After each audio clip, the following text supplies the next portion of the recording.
Good morning and welcome to this Tuesday, February 13th, 2024, 9 a.m.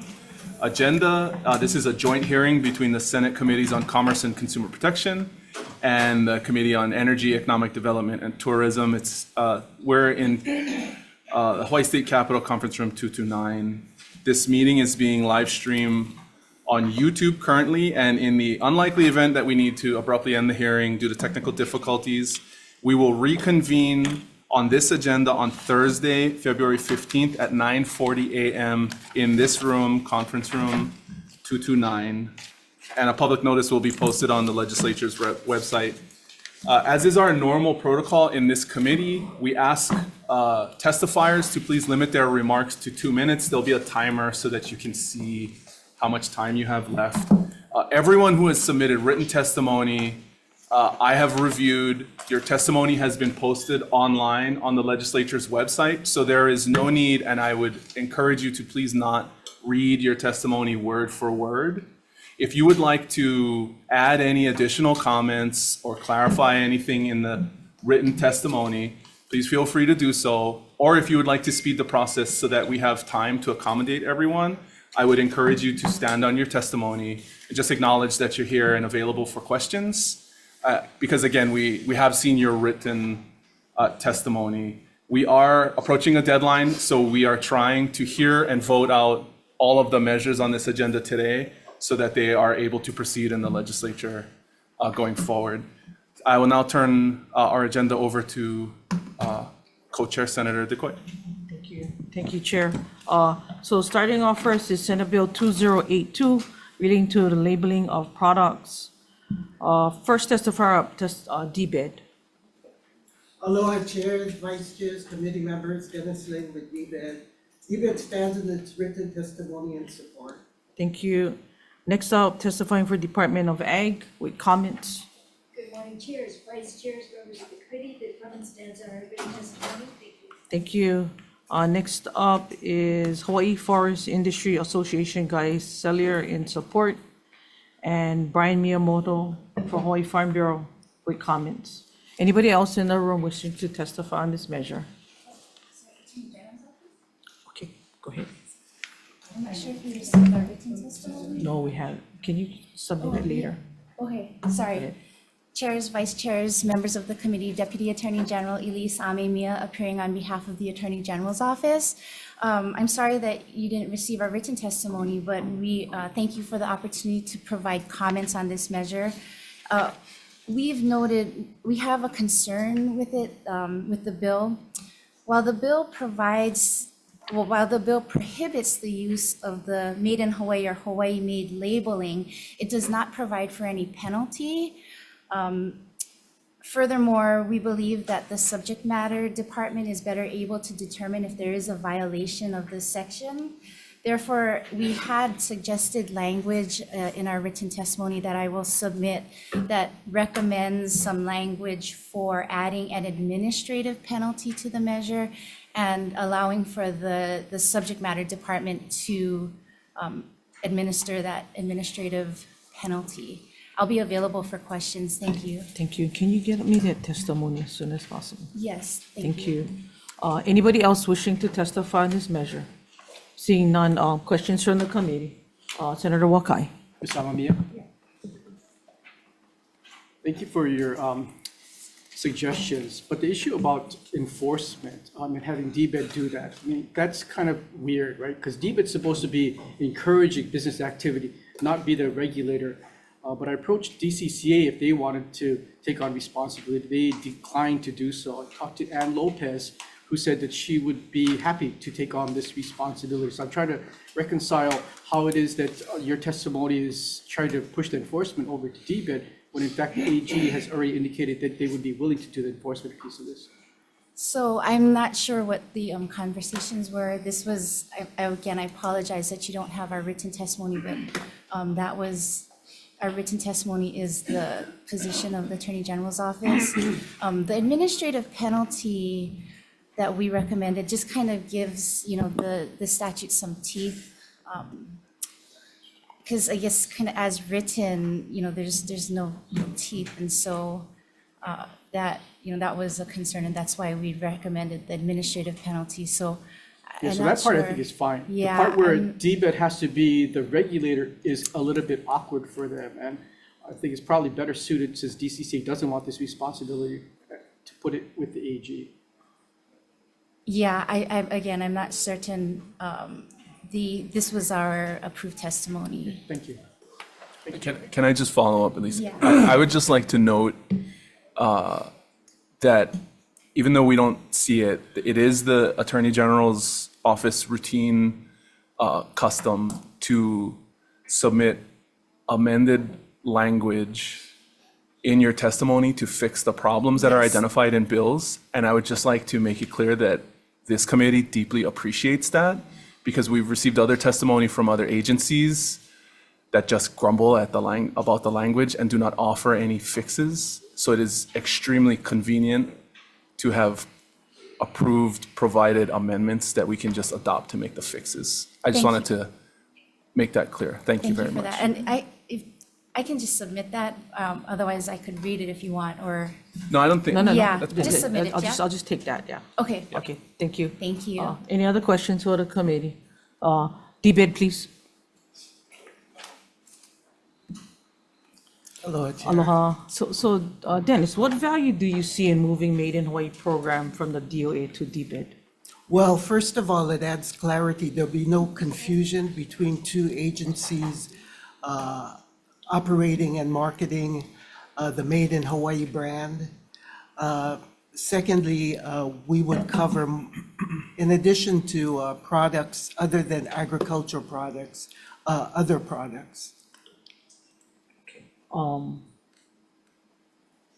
What about those that already have products that are labeled Made in Hawaii? I guess the comment has been made that there are those that are importing, then making the product in Hawaii. Yeah, that shouldn't change. If they are just importing and saying it's made in Hawaii, the standard, the formula would remain the same, except to add in overhead expenses and operating expenses into the mix. So it's, that 51%. So it's not as if it's going to mean you can import and just slap the label on top of it. I mean, the formula will be adhered to. Who would justify the weights and measures? Well, the formula, we would, it would be based upon the submission by the vendor, the manufacturer. Justifying weights and measures, I don't know that part regarding, Okay, that's okay. Department of Ag, please.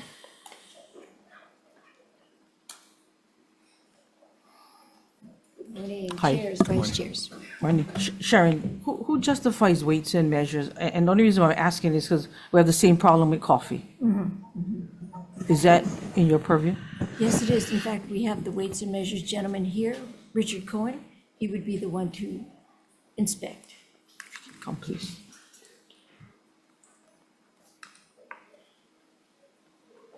Good morning, Richard. Hi, Mr. Cohen. So based on weights and measures, because we've had these issues with Made in Hawaii products and the Made in Hawaii products that should be the majority of it made in Hawaii, main ingredient. What's your stance on that? Should it be at that level, or are we going to entertain the idea of imports also being used as a Made in Hawaii product? Well, currently, it's 51% of the wholesale value of the product that's being produced in Hawaii, and that can include the labor as well as the product. I don't see a necessity to change that. So you would rather it stay as a Made in Hawaii, or how do you measure that? Do you guys physically go out and measure that, or do an assessment based on labor and product and weights? Yeah, Formula. I think that Sharon's group with the Made in Hawaii with Aloha would accept a form that was given by the business, and it stated how much product and how much labor went into developing that product so that it could be certified as made in Hawaii. So there's an application form, and on the application form, there's a formula, and you say this much is content, this much is labor, this much is packaging, and then the total value is like $1. If you're selling it for $1, then your formula has to, the local inputs have to be over 51%. So do you guys agree with the transfer of this to DBED? As long as the enforcement stays within the same department, the same entity that administers the marketing, and, you know, we just feel the report said it should stay with one department, one agency, and the enforcement should stay with the one agency. So that would be the two things that I would support. Okay. Do you agree with that? Yeah, a measurement standards is the accuracy measurement of gas pumps, scales, packaging, labeling, make sure the packages have the correct weight, make sure that the packages like coffee have the correct percentages. And in the Made in Hawaii, there are a lot of products that we don't have purview over. The products are trinkets and souvenirs and solid products, and it may not be produce or agricultural. So I think that DBED has a much stronger marketing force to be able to promote that side. So, and the reason why I'm asking again is if I imported something from Thailand in pieces, and now my labor is 70% of putting that product together, you agree with the thing now being called Made in Hawaii, based on your measurements? As long as it meets the formula, I'm gonna say like Aloha Tofu, they import their soybeans. So it's, we don't question whether it comes from Japan or Asia or US. They bring the soybeans in, but they manufacture the tofu here and the natto. It's made in Hawaii, as long as 51% of the inputs are here. Okay. So to take it to Thailand, I know what you mean. Some people will bring in a whole hat, and then they'll put the honu on it, and they'll say that honu represents 51% of the value. That we don't agree with, because intellectual value, artistic value, you don't have a price tag for it. So how can you determine the 51%? So unless you have an invoice, yeah. Okay, thank you. Any other questions? yeah, Chair. Senator Richards? Yeah, follow up, because we're focusing down here on agriculture. And traditionally, the raw product going into it has very low value relative to the finished product. And if we are working hard on marketing Hawaii and Hawaii commodities, if we dilute the value of that made in Hawaii, that's a concern for me. I agree with going forward, and I like having one label, so we know whatever the label we finally choose, I think that's the right direction. But the fact that we can put labor and change the source, that bothers me, because that doesn't promote Hawaii agriculture. And so I'm concerned about that, because we can make up the 51%. And I think an example, we saw that when we were in Indiana, we saw the Indiana coffee, and it said Indiana grown, but it was just processed in Indiana. So, and I'm bothered by that. So I have my concerns on that. Thank you, Chair. Senator Wakai? Director Hurd, how many attorneys does the Department of Agriculture have to enforce Made in Hawaii? Attorneys, Yes. I guess a deputy attorney over quality assurance, we have one. Deputy AG attorney? Deputy AG. Right, so you have no attorney on staff at the Department of Agriculture too? On staff, Right. I would say we can consult with them, but no, they don't actually reside in our office, no. Right, so in this particular case, we're doing exactly the same as what you're doing with DOA. We're having the Attorney General, Deputy AG enforce this. So it's not, I mean, you act as if the DOA is out there with their attorneys ensuring Made in Hawaii. You're not. You're using the Attorney General's office to support that. I don't think the attorney at all go out and inspect. I think the inspectors are housed within a certain category, classification, and they're called inspectors, and that would be Richard's group. Yeah, I don't think an attorney general actually goes out and checks labels. I could be wrong. Where DBET is trying to improve and grow manufacturing in this state, do you agree that made in Hawaii doesn't have to just come out of the ground?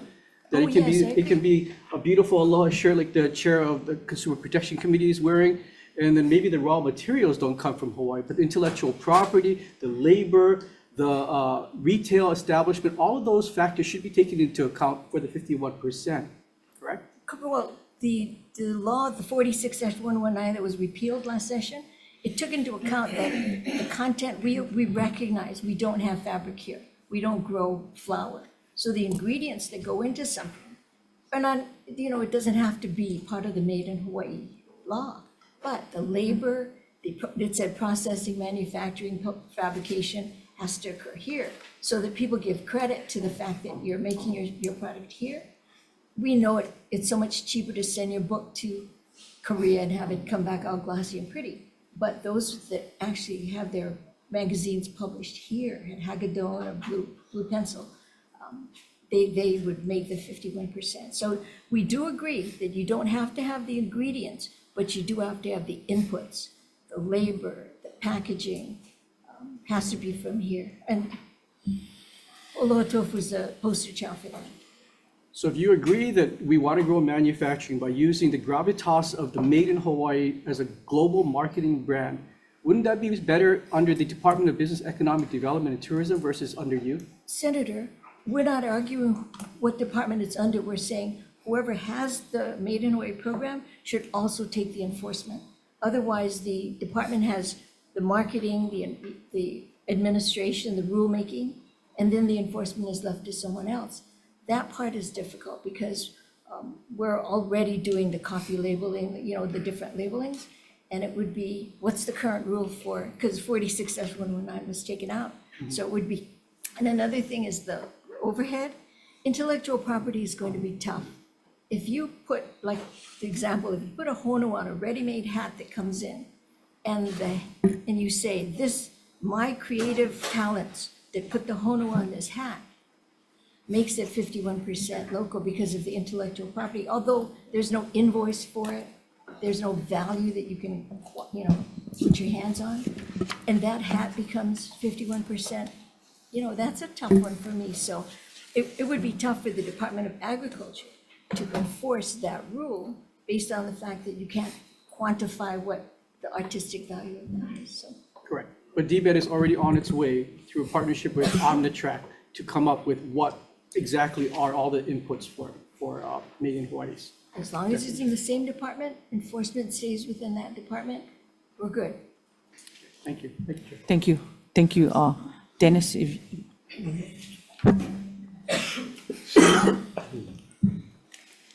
So Dennis, is DBED ready to take on the enforcement of this as well? We would definitely have to work with the Department of Attorney General. Because we have no investigators. And then, if there's contested hearings that may have to occur, we'd have to work with the Attorney General's office, either on a contract basis or in some other means. So work in progress. Yes. Thank you. Thank you. Anybody else? Questions? Seeing none, moving on to SB 2964. First up, Mark Glick, Chief Energy Officer.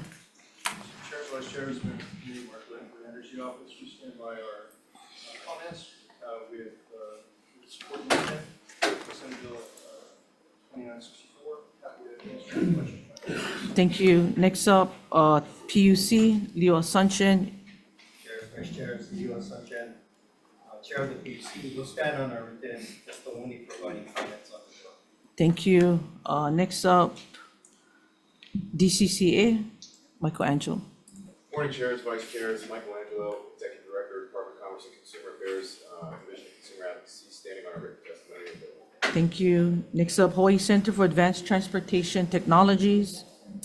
Aloha, good morning, Chair, Vice Chairs, members of the committee, David Molinaro, Director of HCAT, stand on our testimony as submitted and be happy to answer any questions. Thank you.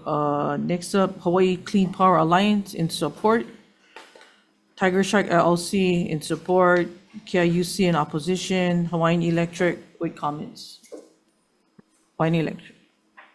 Good morning, chairs, vice chairs, members of the committees. My name is James Abraham. I'm testifying on behalf of Hawaiian Electric, offering comments on Senate Bill 2964.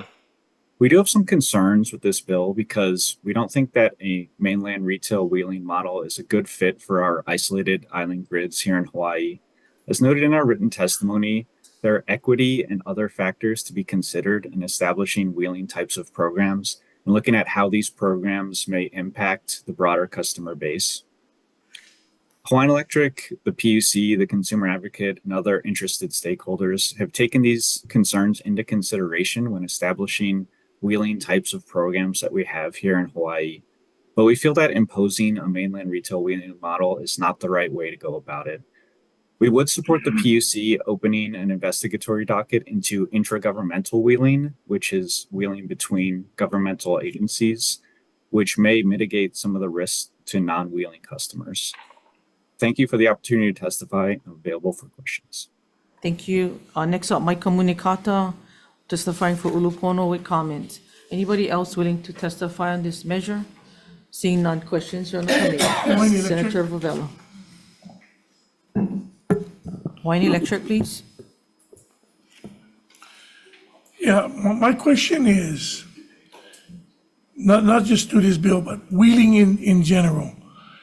By having wheeling, which is long overdue for Hawaii, because we're not doing it, so why you guys are so against, why would you guys be against wheeling? What was the last thing that you guys said on wheeling of the responsibility? Or is because it's gonna bring in competition?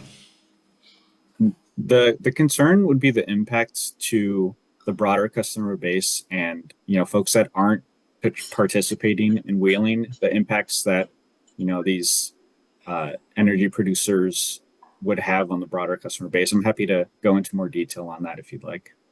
Yeah, so if we would have another energy plant come in and we'll do wheeling, yeah, that they'll come and they'll rent your guys' lines, would you guys be privy to that?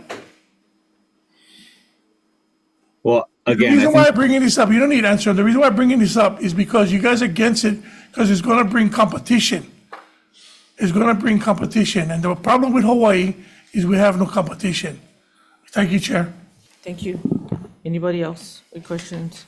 One question for State Energy Office, please.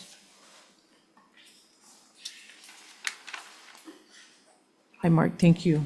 Mark, is there any local interest in producing hydrogen power? There is. There are two entities that were part of the Hydrogen Hub proposal, which are continuing to develop plans to produce hydrogen. Okay, thank you. Thank you. And then Hiko, if you're still on, if we could use hydrogen power, how would you compare in cost to the electricity you produce today? I can't speak to that specifically. I don't think hydrogen is, economically competitive at this point, but I could get back to the committees on that if they'd like more information. If you can, thank you. Senator Kim, debate, please. Dennis. Dennis, you remember that we had a hydrogen contract with Kolohala? Oh, yes, many years ago. Yeah, and we had an investigation because they awarded the bid to the third-ranked bidder instead of Kolohala and everything, and they ended up with Kolohala. So what happened? I mean, millions of dollars, right? They had the contract, $8 million, I believe? Yes, I believe so. But I can't really answer to that. I'm not really privy to a lot of the inner dealings. Well, it's not so much the contract itself, but so much as hydrogen. Because back then, it was like, okay, hydrogen's a thing, we're gonna spend all this money on hydrogen, we're gonna do this, we're gonna do that. And what happened? Yeah, yes, I know, nothing really $8 came million, out of it. I think we Yeah, spent on that. yes. So it's very frustrating that we go through all of this and we invest all of this money and we end up with zero, nothing. And now we're gonna do this all over again? I agree Hydrogen? with you. I agree with you. Okay, can we look back and see what happened with that whole hydrogen program and what we got from it, if anything? I'm going to defer to our state energy office if they know about this. Okay, well, you don't have to answer now, but can you do that? Because we don't learn from our lessons for some reason, or we don't, take that investment and do something with it. We start all over again because nobody remembers. I guess I've been here so long, I remember some of the stuff, but, Yeah, I vaguely remember it too, yes. okay, thank you. Thank you. Take the money out of their pocket, Thank they you. will remember. Any other questions? Seeing none, and that Senator. ends, Chair. sorry, Senator Wakai. Mr. Glick?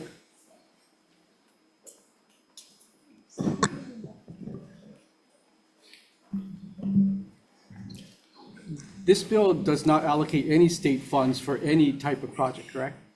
That's correct. This bill only opens up the opportunity for competition, which the public sorely needs for electricity usage in the state, correct? That's correct. Help me understand, like right now, I mean, there's some level of curtailing, whether it's PV or wind, there's just too much that HECO can handle. Right now, all of that just gets wasted, correct? Yeah, it's unable to be absorbed in the grid, Right, So so we it's not used. have this bill, producer can, if HECO doesn't want this amount of electricity, can offload whatever that amount is and go make hydrogen, which is correctly not ready for prime time yet, but its day is coming. At a certain point, 12 years ago, PV was not ready and solar panels were not ready for public consumption, but hydrogen's future is imminent, correct? Yeah, our written testimony says using the curtailed energy for production of hydrogen or other renewable energy would make sense. Thank you. Chair, quick follow-up. Senator Richards. Yeah, thank you. This model is being done in other jurisdictions, correct? Yes. Okay, so it's not like we're reinventing the wheel here. We can actually model it after something. Right, I mean, the retail modeling is used elsewhere, and we have a variation of it with our, what's called the shared solar program, not a full retail modeling, but we are doing that. Okay, thank you, Chair. Thank you, Senator Kim. Ultimately, what's the cost for this program? Of implementing a wheeling effort, And the whole thing, yeah. I mean, somebody pays, right? Somebody's paying. well, I think what Hawaiian Electric is referring to are what are the costs of being able to move energy. So that's part of what was actually being dealt with in the previous docket, which was basically stopped. So that's the reason why the Public Utilities Commission is so important in reviewing the options to be able to talk about those unintended impacts.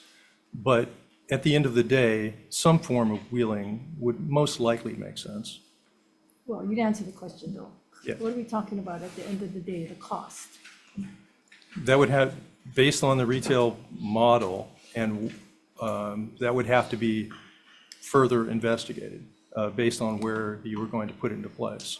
But the impacts would be, there would be, again, for full retail rates, it's sort of like the distributed energy discussion about full retail movement of distributed energy and the grid services that are required to make that stable. The broader ratepayer group would have to bear those costs. So that similarly would occur here. Yeah, so ultimately taxpayers or the ratepayers will have to pay for all of the upfront costs or whatever costs at the end of the day will be absorbed by the ratepayers.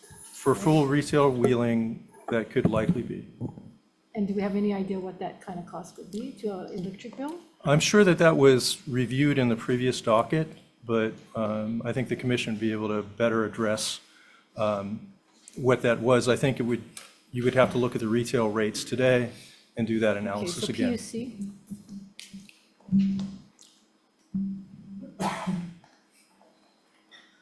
So, to answer your question, Senator, the commission had an open docket back in 2007.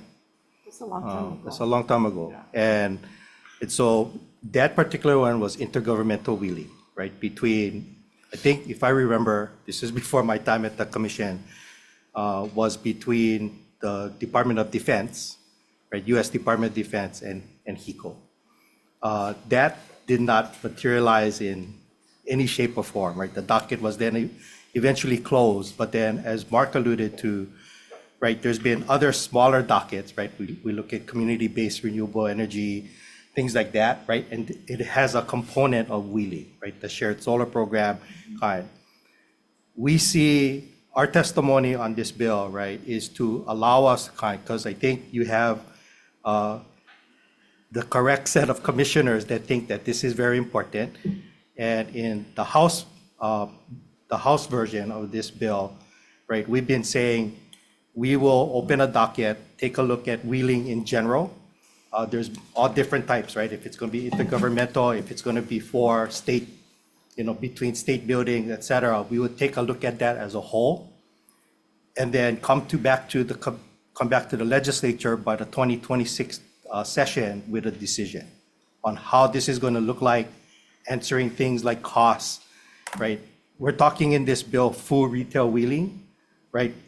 That's yet to be determined, right? That's what they want, but then, right, what may be feasible for all the ratepayers might not be full retail wheeling. So that's what the docket would, right, the investigatory docket would take care of. I feel like this is deja vu, because I know we had the discussion where you guys aren't moving quick enough to look at these things, which is why all these bills are coming up. And you shouldn't have to wait till we tell you guys to look at it. I mean, 2007 to now, and you guys haven't really opened up anything, and now it's going to take to 2025 or 26. I mean, yeah. Yeah, at the end of the day, and I'll defer to HECO's testifier, but my understanding is, right, on the utility side is what's the fair payment, right, to use their lines, right? That's always been like the kind of denominator issue, and none of this, right? In fact, even a more recent bill, I think, the green tariff with the University of Hawaii, right? Between the University of Hawaii and HECO, right, they can't even come up with that rate. So when they say what's the fair rate to use their lines, basically it's, again, the ratepayers that pay for the lines. Right? Well, or have already paid for that, right? Because you're talking existing Right, lines. Yeah. so again, there's a cost to the ratepayer. I think that has to be. Yes. Thank you. Thank you. Any other questions? Senator Wakai. Mr. Asuncion, there's a cost to the ratepayers, but there's a high likelihood that the ratepayers are going to pay far less with wheeling than they are with HECO's 42 cents per kilowatt hour for retail, correct? Correct, but Yeah, you're okay, talking about the person wheeling the energy, right? That's, But right, ultimately- which is, could be a ratepayer as well, right? Because they use electricity as well. Right. But yes, But the overall, ultimate beneficiary are the people of the state of Hawaii who are going to have a second or multiple options to buy electricity at a lower rate than HECO sells it to us now, correct? correct. If the framework ultimately, right, through the docket, creates that framework. Right, okay, because right now we don't have a framework to do anything other than to buy from HECO. Correct. All right, thank you. So I guess the alternative, if you're not within HECO, then you go off the grid and you do solar or something like that, yeah. Even then, right, I believe there's like standby charges unless you Okay. totally off the grid. But right, there's always the standby charge in the case you need electricity when your system is not working, et cetera. Okay, thank you. Any other questions? Yeah. So this all seems pretty complicated actually, because, we've seen pilot projects where they take the excess solar, at 4 o'clock in the afternoon, when your batteries on your wall are full, and any of that excess solar, there have been pilot projects where they use that power to power hydrolyzers, and then they pump hydrogen and they put it in like the big propane tanks instead. They retrofit this stuff, and then you're just holding onto the hydrogen in the tank, right? So we know at 4 o'clock in the afternoon in the summer, Oahu is generating more solar energy than it actually needs at 4 o'clock. Yes. They need that energy at 7 o'clock when everybody's watching Yes. Wheel of Fortune. So in theory, if we had some massive hydrogen tanks and we were hydrolyzing all that excess energy at 4 p.m. and then reversing the process and taking advantage of it in the evenings, this could potentially make sense. That's the concept, right? Yes. Okay. but nobody's there yet. Nobody's even close to there yet at scale. I would have to defer to Mr. Glick if he knows how far along we are in. We're not there yet. We're not close to anything like that yet. Well, the reason I ask is there are other measures brought up by proponents of solar who are saying that HECO's current program that there was a PUC docket on to pull excess energy out of ratepayers' batteries in times of emergency is unfair. And so this in the long term could potentially be a program that integrates that storage of energy and recapture of curtailed energy in maybe a more equitable way. Yeah, well, particular to the bill, right, it would be hydrogen, right, to produce hydrogen. But there are potentially You other. can do it, yeah, it's not only pertaining to hydrogen. Okay, thank you. Senator Fukunaga. Any other questions? Seeing none, we're done. Okay, moving to the next measure, SB 2012 relating to online privacy. Well, maybe I'll finish. Yeah. So there are 4 more bills on this agenda, and then we'll also be doing decision-making on a measure that was deferred from last week. So SB 2012 is relating to online privacy for children. This measure, among other things, requires a business that provides an online service, product, or feature likely to be accessed by children to comply with certain data privacy requirements. First up, online retail merchants of Hawaii in opposition. Not present on Zoom, Chair. Okay, thank you very much. Next in opposition for TechNet, Mr. Hoffman in opposition. Good morning. Good morning, chairs, vice chairs, members of the committees. Dylan Hoffman on behalf of TechNet. We're a bipartisan trade association of technology and innovation companies and appreciate the opportunity to speak today. We are in respectful opposition, although we agree with the intent of this bill and agree with the need to provide greater privacy protections for children. We believe this, however, would have far-reaching impacts for online businesses of many sizes. This policy is also the subject of ongoing litigation in California, with the federal court having enjoined the implementation of their law on constitutional grounds. And for that reason, we recommend waiting until litigation concludes in order to learn from that ruling and tailor a better policy.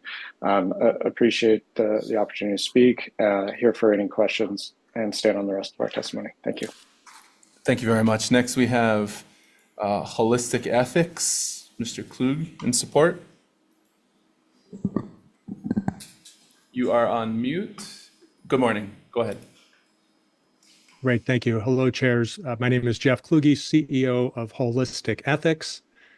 We are a business that has created Kids Tech Ethics, which is a product designed specifically to help businesses walk through a child-centric data protection impact assessment. We are in support of SB 2012 and stand on the written testimony that we have supplied today. I wanted to address a couple of very quick items that may be myths or misleading in terms of opposition. One, that it is in violation of the First Amendment. These laws are around data processing, data protection, data privacy for children. They are not looking to cut off the internet from them. They're designed for businesses that collect data and the delivery of legal content to children. I think that has been misplaced or overlooked in many of these laws. The other is that as you look through parents' responsibility, perhaps, these apps are very intimate with children's lives. They go to bed with them many times in terms of phones, computers for schools. And the gap that this will help resolve is the 13 to 18-year-old, which COPPA covers those under 13. Thank you very much. Available for questions if there's anything further. Thank you very much. Caitlin Hirata in support. Avery Hiroshi in support. Hello, good morning.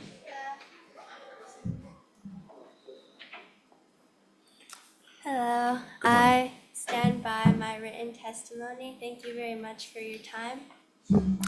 Can you please, for the record, state your name? Oh, my name is Caitlin Hirata. And if you can also announce your position on the bill. Oh, and I support this bill. Thank you very much.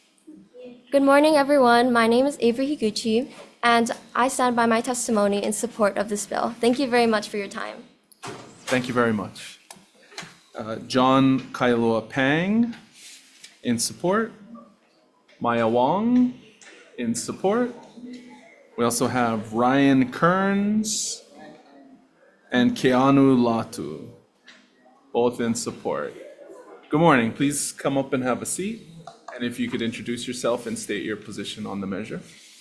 Good morning. My name is Ryan Kearns. I stand by my written testimony in support of this bill.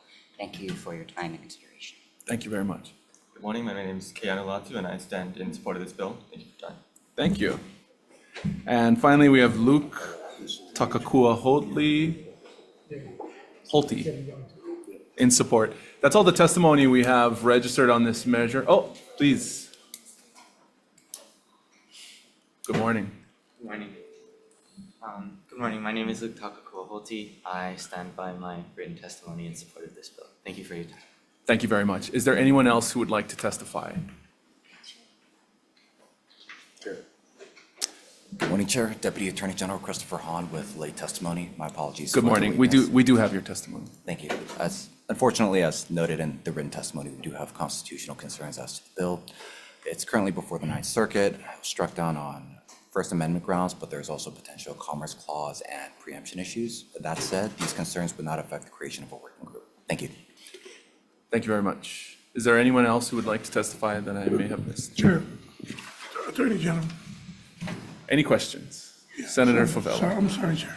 I'm not gonna forget this way. We appreciate the Attorney General when you guys come up and share you guys mana'oya.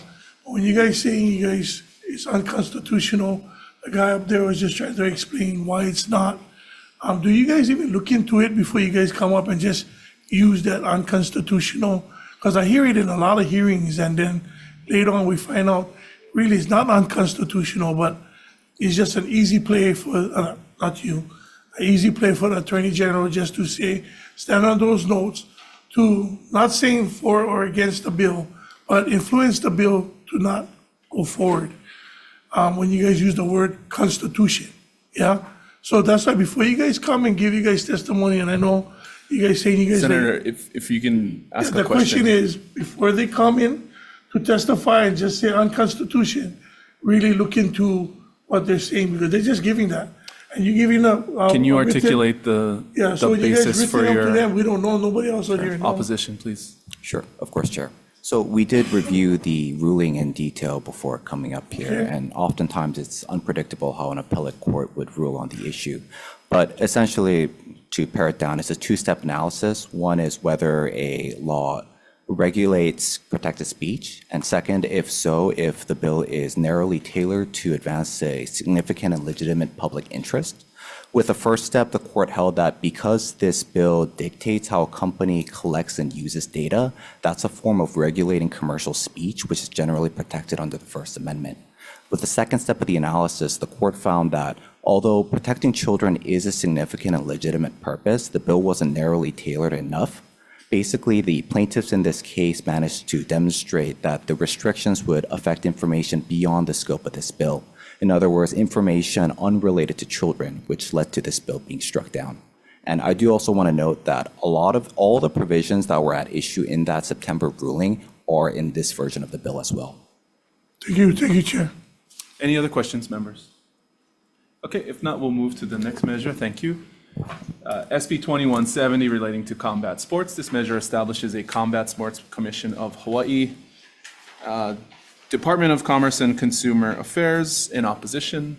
Good morning.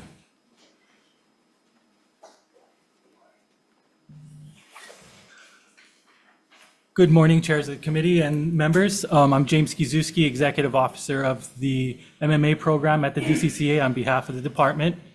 I do just want to highlight our testimony in opposition related to the possible rising in fees that will fall upon licensees, since all of our programs and commissions are funded by the licensees themselves. We are worried about the removal of the safeguards related to the ambulance requirement.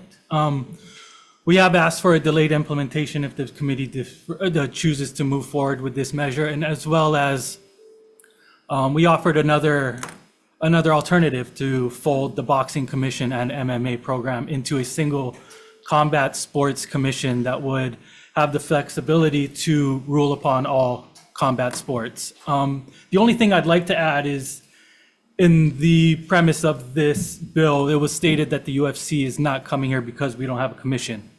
I met with the UFC a couple weeks ago and discussed this issue because I've heard it over and over again. And the person before me retired. I wasn't able to chance to speak with him about the history of MMA in Hawaii.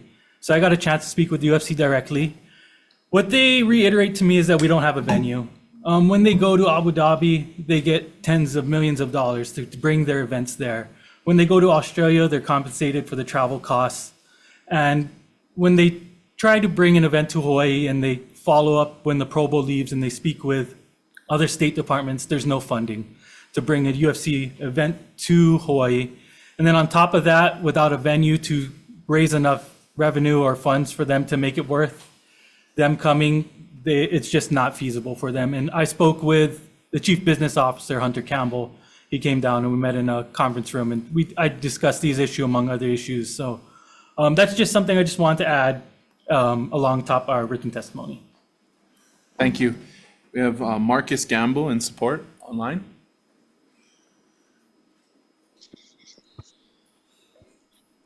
Good morning. Good morning. Good morning, sir. I stand to support and stand by my testimony. Thank you very much. John Yes, sir. Bernard in support. Good morning. Hello.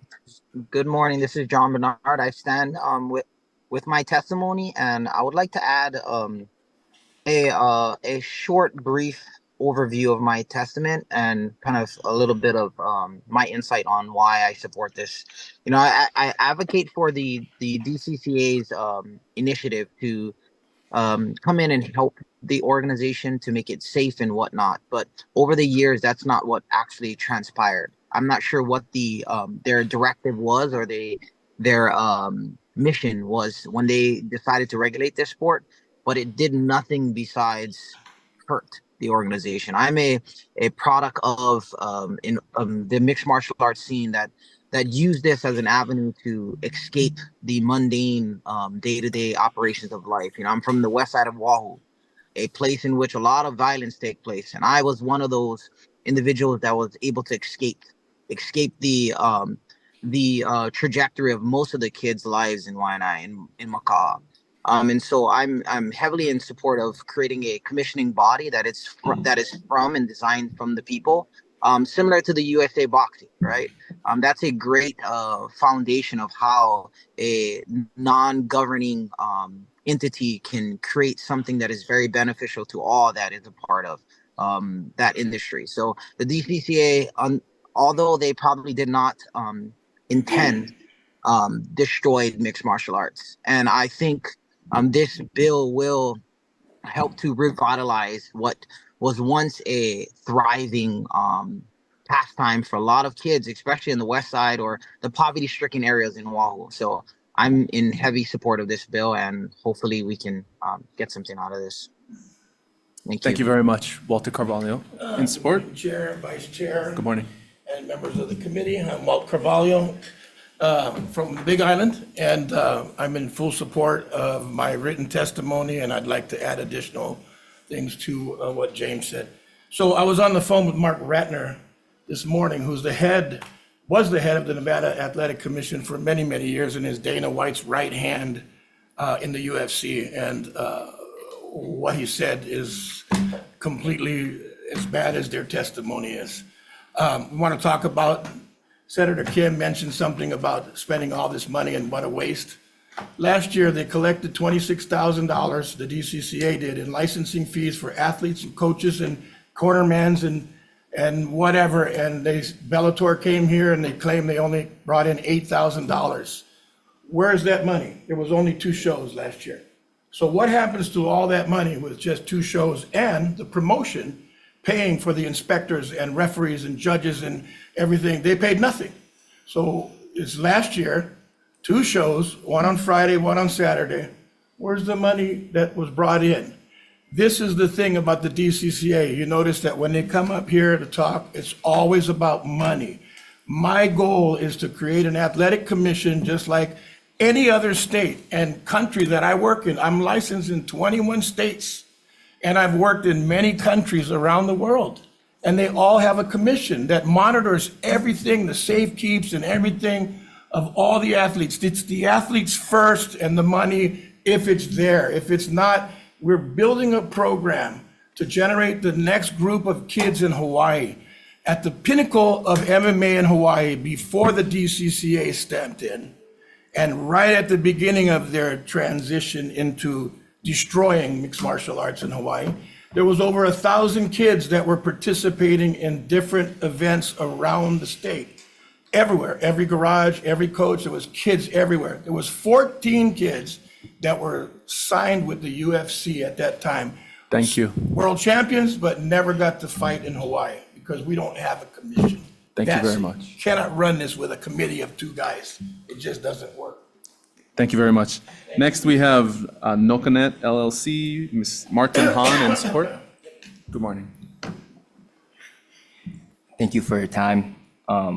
Aloha Chair, Senators, and committee members. I'm in support.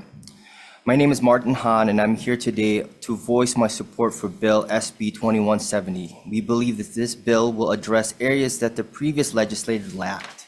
With the evolution and borders reach of combat sports, this bill is crucial in safeguarding the individuals participating and investing in nurturing local talent here in Hawaii. We owe it to our future talent to provide proper guidance and management. The only way we can achieve this is by individuals with global experience and foresight directing this commission. Mahalo for your attention in this important matter. Thank you. Thank you very much. That's all the registered testimony we have on this measure. In total, there were 11 who submitted written remarks in support, 2 in opposition, and 1 with comments. Is there anyone else who would like to testify? Okay, members' questions. I have a comment for. We'll go, Vice Chair. For DCCA,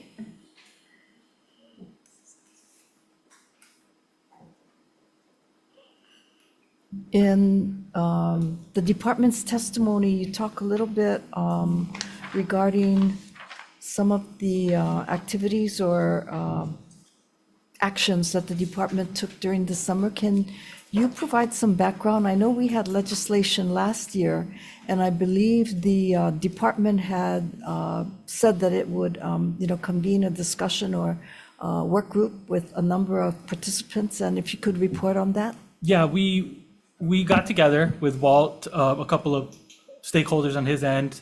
We included fight promoters, we included some fight doctors, we included a judge, a referee, to get all aspects and all point of views on how to best move forward. And we went ahead and drafted some Hawaii administrative rules in relation to the statute 440E.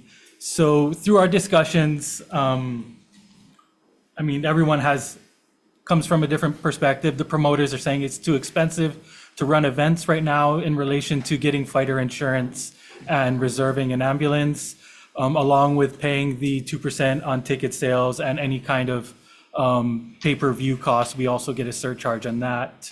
I can highlight some of the discussion.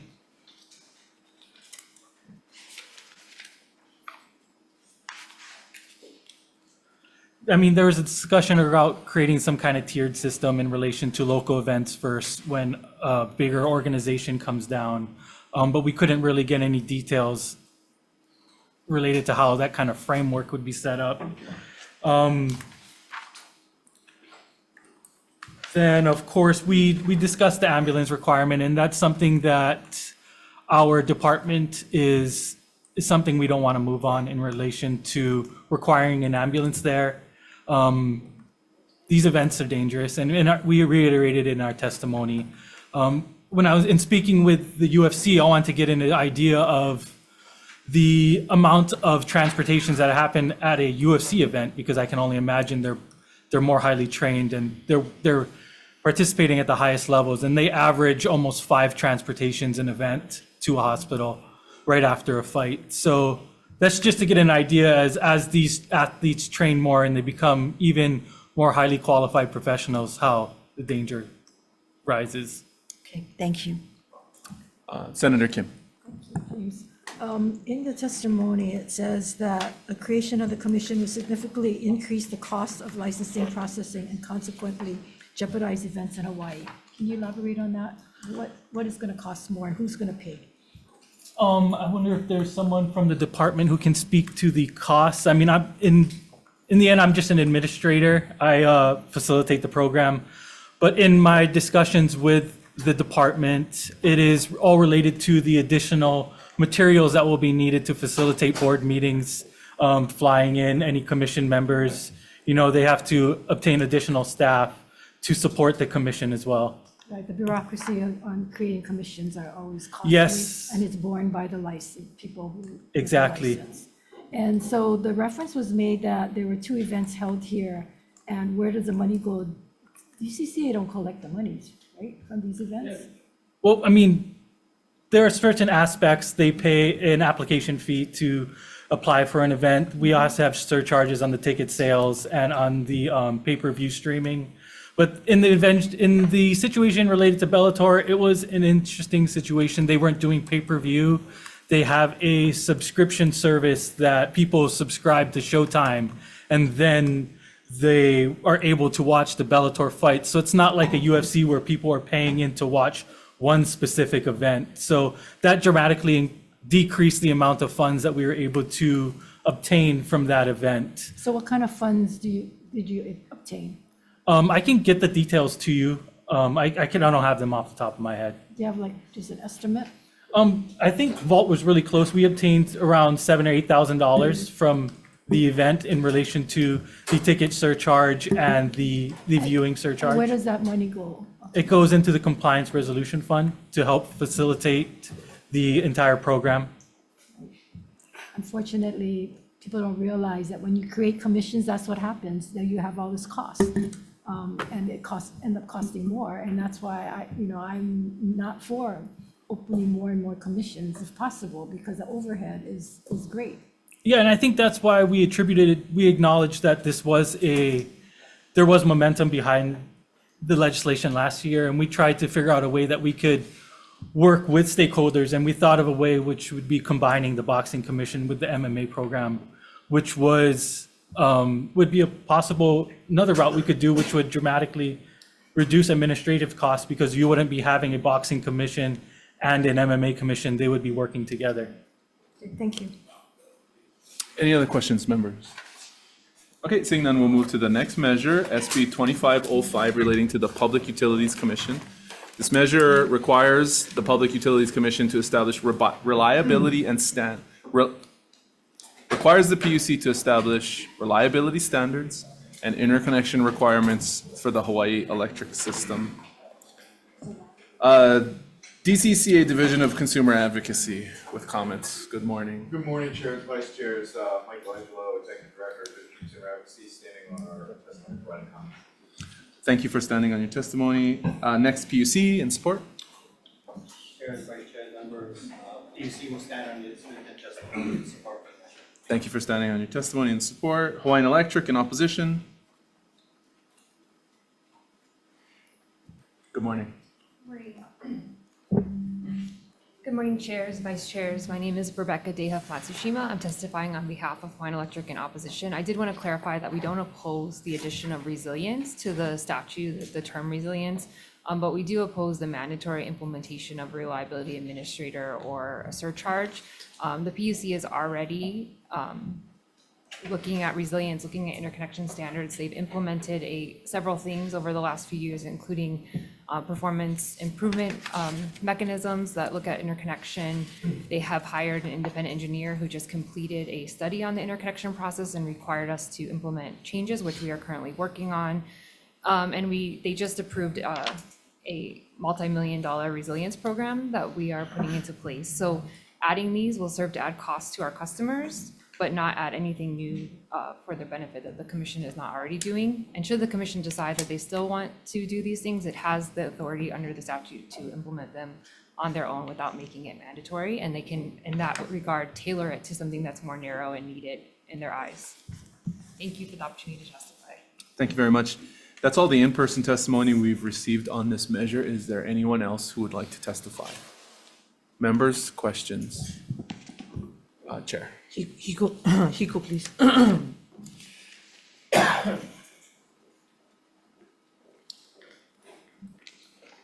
So all the public trust for HECO is to maintain a reliable and resilient electric system. Explain what you currently do now. Well, right now, we have a lot of different programs in place to maintain the reliability of the grid, replacements of equipment, vegetation management, and then just most recently, we just had approved a 5-year, $190 million climate adaptation, transmission, and distribution plan to a resilience program to make needed improvements to the grid to address resilience over the next 5 years. Okay, thank you. Members, any other questions? One for PC, please. So, Leo, thank you. So you think we need to charge a Hawaii Electric reliability surcharge contract with the Hawaii Electric Reliability Administrator? Well, my understanding on that fund, and that was already, there is statutes existing that we can have that fund. The people that pay into the fund are those that are interconnecting into, so it's not the ratepayer, right? It's the guys interconnecting. So, right, we have a whole bunch of what we call stage 3 RFP projects coming, right? They're currently being negotiated with HECO. Those all have to go through interconnection, right, processes. And then we also have other, right, RFPs down the line, right? This next one is not the final one, right, in order to get us to 100% generation by 2045. So the commission, right, it's true, right? We've had the statute on, right, but it was reading May, right? So the commission did not, right, implement that particular statute. What we're saying now, right, the commission, yes, it's true. We did all of those things. We have independent engineers. Those are all on contract, right? If we do hire a reliability administrator, right, we could terminate that independent engineer contract, right, and move those. What would it cost us? It all depends upon the number of projects that are going through interconnection, right? Because that's the fund that, right, the developers pay into that, right? And this administrator would be helping to make sure that interconnection goes well, and now added to, right, the resiliency piece, right? And then, right, and that's the pot of money that the administrator would use, right, to do what it needs to do in order to facilitate, right, both reliability and resiliency.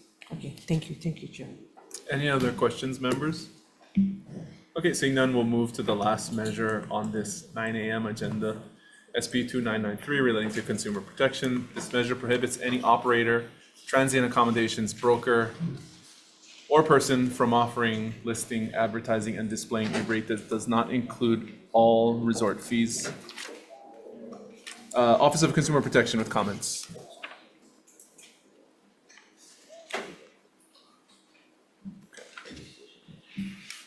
Good morning, Mana Moriarty, Executive Director, Office of Consumer Protection, Department of Commerce and Consumer Affairs, and happy Dragon Year and happy Super Bowl Tuesday to you members, your staffs, and all your listeners.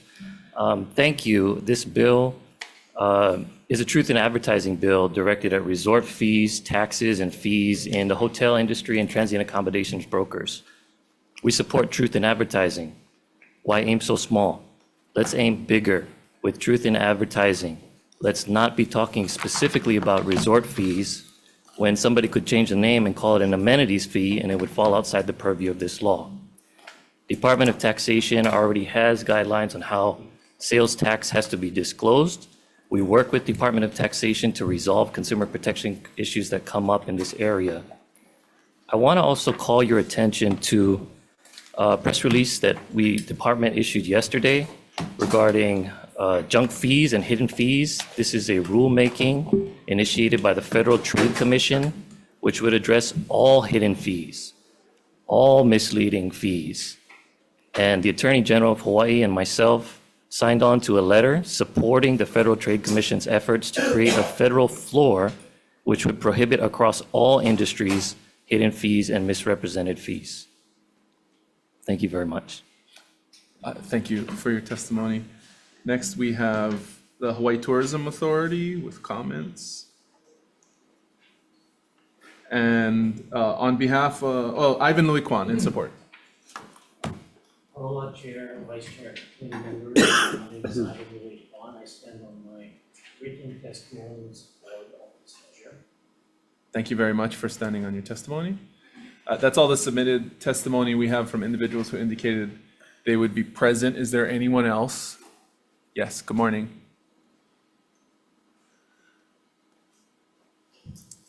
Good morning, Chair, Vice Chair, members of the committee. Mihoko Ito, here on behalf of the Hawaii Association of Realtors. I can make sure. We do have it. You do have it, okay. Sorry, just a brief comment. We don't have a position with respect to the intent of the measure, but I think there may be a concern in the way it's drafted because it does refer back to HRS 273-1 to define transient accommodations. And that's the tax code. It's deliberately drafted very broadly.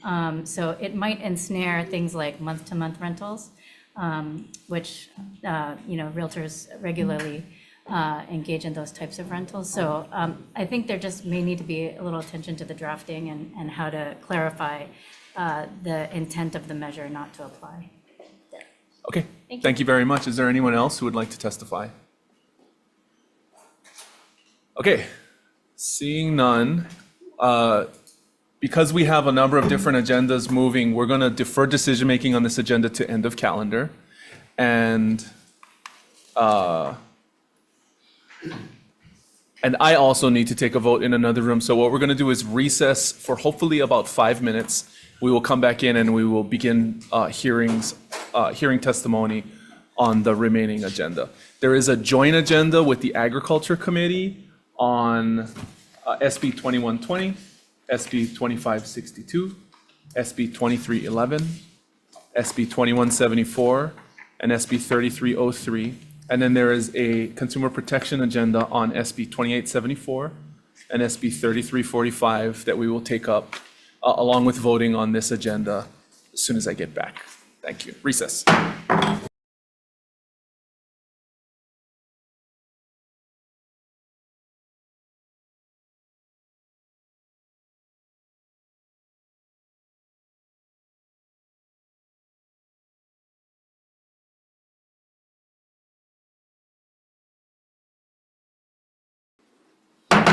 Okay, good morning. Welcome back. As I noted before, and to make it clear, the 9 a.m. agenda we will be voting on at the end of our hearing, which is what I indicated by end of calendar. And because we are still waiting for our Agricultural Committee co-chair, I'm going to open on our 9:20 a.m. agenda, which is just a Consumer Protection Committee agenda. Oh, never mind. I changed my mind. It's the Senate, we can do that. We're gonna recess on our 9:20 a.m. agenda, and we will go in on our 9:10 a.m. agenda. We need to, just a quick note for this hearing space and this committee. We have floor session today at 11:30. We cut the feed at 11:15, which means I need to take all of our testimony, all of the committee questions, and vote on all of the bills today, or they risk being lost because of the deadlines. I would respectfully ask that everyone use your discretion on your testimony. I know many of you are here first time and you're kind of watching all the action. We ask for 2 minutes as a limit, but please, if you can speed it up to the best of your ability. I know you care a lot about your bills. It would be much appreciated. And for the professionals, I expect you guys to go fast. Thank you. So we'll start with SB 2120 relating to pet sales. This measure proposes that beginning January 1, 2025, they establish provisions relating to pet sales and authorize retail pet stores to showcase pet animals owned by a nonprofit animal welfare organization. First up, we have Rob Lawrence for Ko'olau Pets in opposition. Good morning. Good morning, chairs, vice chairs, senators. I'm Robert Lawrence, president of Ko'olau Pets, second generation. We've been there for 50 years. Company does not last by doing something wrong or harming or selling bad products to the consumers. You wouldn't last more than a few years. This bill is a direct attack on the pet stores, not because of overpopulation of animals in the Humane Society and elsewhere. They don't like the pet stores selling pets, and they want to regulate us. They want the information from every animal sold in our store, from every person, and that's just impossible. That would be extremely, extremely expensive. And, you know, we're a small business. We live day by day, sale by sale, bill by bill. There's no way we'd be able to handle that. There's been several states that's passed similar legislature, California being one of the biggest ones, that in 2017 made it illegal to sell dogs, kittens, rabbits in the pet stores. 2016, they had roughly about 350,000 animals in their shelters in Humane Society. 5 years after this ban, they have over 500,000 per year. So it has not worked. I really do wish that these special interest groups, Humane Society, locally, America, and other groups work on the real problem and on spaying and neutering. If we get some kind of funding from the state in the long run, through whatever kind of extra tax, and that would go to make it affordable for a certain amount of certificates every year for the local people to get their dogs spayed and neutered, and kittens and cats, that would definitely decrease the problem. You know, and we're a small business. It's tough to survive, and this kind of legislation just killed us. You know, we're just hanging on after COVID. We're hanging on after this pay increase for employees. Increased my payroll by $3,000 a month. We're still paying bills for COVID, SBA loans and stuff. We can't handle it anymore. I feel the public says that, you know, we're a good business. We've been here for 50 years. All the other pet shops, there's a handful here locally, have been here anywhere from 20 to 60 years. We're not here because we do bad stuff. We're here because we take care of our customers. Every animal, every dog that goes through our shop goes through vet bills, they get their vaccination shots, every single one. We do not have any situations, as explained in this bill, for sick animals, et cetera, et cetera. Thank you. Thank you very much. The Animal Welfare Institute, Inga Gibson, in support. Good morning. Good morning, chairs. I'll be brief. In strong support, and I just wanted to clarify, I think there may be some confusion as if this would prohibit the sale of animals at pet stores. That absolutely does not. This provides the most basic transparency to consumers, you know, who purchase these animals not knowing their origin, the conditions they were raised in, you know, whether or not they may have come from poor conditions. It's just the most basic way to protect consumers and also to protect the animal. We're not asking, you know, there's no prohibition on sales. There's no requirement that they have to work with the Humane Societies and only do adoptable animals. We have no state laws that regulate pet stores or breeders. And this is the very first, very modest, essential step. And I'm confident this will not put those players, small businesses out of business, because they're already collecting this information, and it's only required if asked of animal shelters and animal control. So strong support. Mahalo. Thank you very much. Leah Hollingsworth Ramsey in opposition. Good morning. Good morning. I basically stand on my testimony, which is in opposition of this bill. And you'll have to excuse me, I get nervous talking. But there's a few points I wanted to make. One is, I guess the dangerous part of this bill has to do with the clause against businesses and the ability of the businesses to move their location if they so choose, and the prohibition on starting new businesses. A pet store is a legitimate business, okay? And it's not something they get rich on, but it does help people, you know, provide for their families, and it does provide jobs in our communities, okay? And the Humane Society has put this clause in there that's basically killing all the local pet stores, and they're making like the abundance of dogs and so forth is on our local pet stores. But there's only three in our state that sell pets. They're on Oahu. You can't blame the dog problem on Maui or on the Big Island or Kauai or Molokai. on the Oahu pet stores. It's other sources, okay? And it's an owner problem, it's not a pet store problem. Burdening them with keeping all that information on the health and so forth of their pets and on the identity of everybody that purchases anything from there is ridiculous. It's a risk of identity theft. Would you want a photocopy of your ID card kept in a store? I mean, already with HMSA, we had a data breach and our personal information got swiped, right? They sent out big notices. So, you know, think about this bill. It has far-reaching implications, okay? And it really shouldn't be here. I mean, this is not an issue that's on our island. It's Humane Society making a big deal and trying to shut down the few local pet stores that we have. You know, they're a Hawaiian business. They've been in business for 50 years. Kalihi Pets, there's very few independent pet stores. Let's keep them, you know, keep the money here. Thank you. Thank you very much. Next, we have the Hawaiian Humane Society, Stephanie Kendrick, in support. Good morning. Hi, Chairs, Vice Chairs. Stephanie Kendrick from the Hawaiian Humane Society. This bill doesn't put anyone out of business. This bill is a record-keeping requirement. It simply requires that there's transparency about where these animals are being obtained so that we can make sure that the consumer's protected and the animals are protected. We have no regulation of breeders in our state, so we have no idea where these animals are coming from. And this bill doesn't just pertain to dogs and cats. It pertains to all legal pet animals as defined in 711 for the express reason that we have conservation concerns as well in the state of Hawaii that are unique to our state.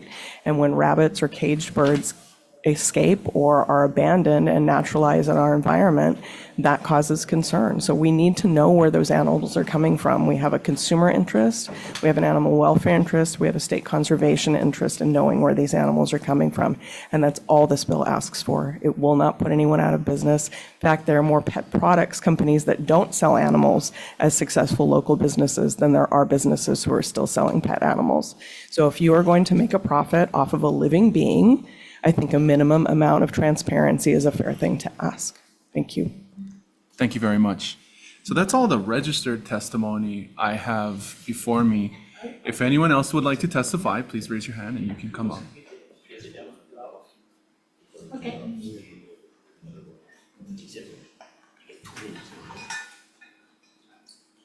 Don't want my clock yet. Don't worry, yeah, take your time. Okay. Good morning. Good morning, all of you. Okay, for your information, my name is Napua Furtado. My husband's name is Mel Furtado. I'm 86, he's 87. We've been married for 66 years, 5 sons, 10 grandkids, 19 great-great-grandkids, and 6.5 great-great-grandkids. We started Kola Pets in March of 1974 on Cam Highway. If you could across please Waikoi. state your position on the Moved to- bill. Pardon me? Can you announce in favor or opposition? Favor, opposing the bill. She's What? opposing it, yeah, mom's opposing. I cannot hear too good. You're in opposition? Yeah. I'm in, definitely. Okay, Yeah, I'm sorry. okay, please go ahead. Okay, we started Kola Pets in March 1974 on Cam Highway across Muikwai Chop Suey. Moved to Windward City in 1978, then on to Windward Mall in 1982. We've been in business for almost 50 years. We've done whatever we needed to conform to all regulations and laws. We do not sell sick animals. We've been here before several times in front of different committees and have voted our concerns over these bills. What it comes down to is this. The Hawaiian Humane Society continues to use whatever means or whoever they can get to listen to why they should have control over our pet population, even trying to destroy the reputation of decent locally owned pet shop owners. I cannot believe this is happening. What happened to our rights? You are all voted here to be representing the people, us, the poor folk. We do not hurt consumers or animals. These are bills, these as they claim, they accuse us of doing this. They have no proof. We have proof. We have vet bills that total over $25,000 that show that we take care of these animals. We have receipts that Mrs. that we sell the Furtado? animals to. We have, are we done? Are we? Yeah, Okay. if I Well, could have you. Thank you very much. Thank I you. think I came out loud and clear. Thank you very God much. bless you.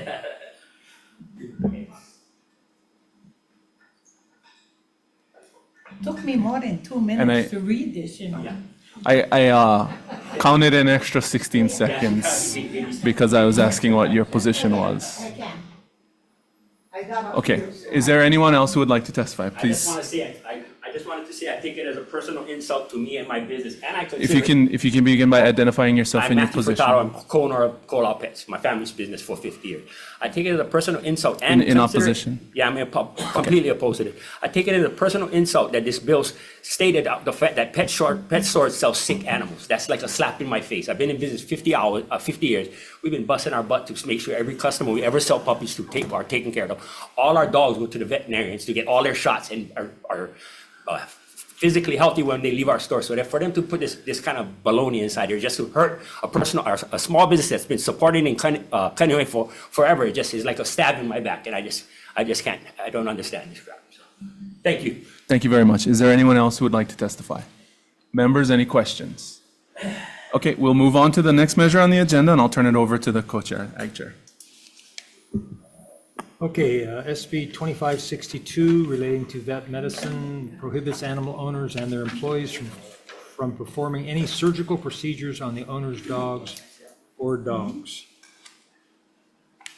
And first up, we have Carrie Shahan from the Hawaii Board of Veterinary Medicine.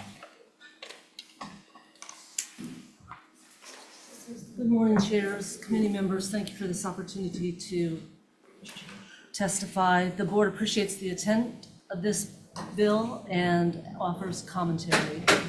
The board would suggest that item 2C, tail docking on page 2, either be removed in its entirety or amended to read tail docking or amputation of adult dogs. The board makes this recommendation because it does not appear that complications arise in tail docking of neonatal puppies by their owners. The board would also recommend that the penalties listed on page 4, lines 8 and 9, concerning the penalties for the misdemeanor be raised to be commensurate with Chapter 706 HRS, which would raise the maximum fine of $500 to $1,000 and the maximum length of imprisonment from 6 months to 1 year. Thank you for the opportunity to testify. Thank you, Carrie. Next is Steph Kendrick from Hawai'i Humane Society. Hello, Chair Gabbard, Chair Keokalole, committee members, Stephanie Kendrick from the Hawaiian Humane Society. We are in strong support of this measure, and we agree with the penalty amendments requested by the Board of Veterinary Medicine. We do take exception to exempting tail docking from the protections. That is a surgical procedure, and we would prefer that that remain in. But their other amendments are absolutely fine, and we appreciate the committee's time and consideration. Thank you. Thank you. Inga Gibson from Animal Welfare Institute. Good morning, chairs, committee members. Thank you, Inga Gibson, Animal Welfare Institute. In strong support with some suggested amendments. Unfortunately, the bill as written right now would not explicitly prohibit someone who didn't own an animal from actually continuing to perform these surgical procedures. Right now, it only relates to owners and their animals. And the cases that we've seen, gosh, I can't count hundreds since I was an officer here with the Humane Society 20 years ago. It shows that these cruel practices continue by non-veterinarians. So we did provide some amendments that would close this loophole. Also, it's really important that we remove the loophole that's in our first degree animal cruelty statute, 711-1108.5, which exempts persons from cropping or docking as customarily practiced. So this is why year after year, these cases are brought to the Humane Society and other neighbor island shelters, and they can't be prosecuted because we have these massive loopholes. I did want to also state, I appreciate the concerns of the Farm Bureau and the HVMA, who want to continue research on other animals such as mice and rats. There are ample amendments in both 711, 1108.5, and also in the veterinary statute that continue to exempt farm animals from animal husbandry practices, and also any kind of research for veterinary students. So we would be pleased to work with the committee on the necessary amendments, but it's just really important that we tighten up these existing loopholes, because these animals are suffering horrifically from these backyard surgeries that are done on a regular basis. And these animals obviously aren't having any pain medication or any access to any kind of veterinary care whatsoever, and only veterinarians should be allowed to practice this. Most states, or excuse me, many countries prohibit ear cropping and tail docking. Dozens and dozens of states across Europe and Australia, New Zealand, you name it. We're not even prohibiting it. We're just saying if only done by veterinarians. It's very modest. If you're a veterinarian, you can do it, but no non-veterinarians. So thank you so much. I really appreciate the opportunity. Thank you, Inga. Anyone else wanting to testify on SB 2562, online or in person? Members, any questions? Yeah, Chair. Senator Richards. Yeah, call aloud, please.